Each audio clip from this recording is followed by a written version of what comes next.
dahil sa mabilis na pagresponde ng mga tauhan ng Santa Maria Municipal Police Station sa lalawigan ng Ilocos Sur sa isang insidente ng pagkalunod, agad na naaksyonan at isang buhay ang matagumpay na nasagip mula sa tiyak na kapahamakan.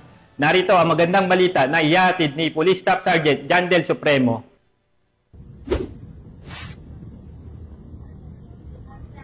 Alas 12:30 ng hapon noong Agosto 3, 2025, nakatanggap ang Santa Maria PNP ng tawag tungkol sa isang insidente ng pagkalunod sa Nalbo Beach, Santa Maria, Ilocos Sur. Ang biktima ay isang residente ng Barangay Pinaan ng nasabing bayan. Pinangunahan ni Police Major Macario G. Dulawan Jr., hepe ng Santa Maria PNP, ang pagresponde sa nasabing insidente. Agad namang tinulungan ni Police Chief Master Sergeant Larry P. Bundami ang biktima at nagsagawa ng CPR na naging resulta sa muling paghinga ng biktima. Sa tulong ng mabilis na aksyon ng Santa Maria PNP at ng mga residente, naibalik ang buhay ng biktima at agad siyang dinala sa ospital ng MDRRing team upang mabigyan ng tamang medikal na atensyon.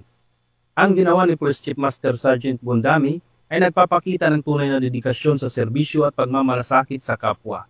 Ang kanyang aksyon ay isang halimbawa ng pagpapahalaga ng PNP sa pagtulong at pagprotekta sa mga tao. Dahil sa kabayanihan ng mga kapulisan at ng mga residente, ang biktima ay nasa ligtas ng kalagayan.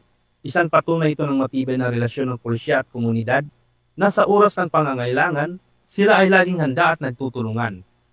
Mula dito sa PKJ Ilocos Region, ako ang inyong PNN correspondent, Police Staff Sergeant John Del Supremo, alagad ng batas, taga-taguyod ng Balitang Pulis.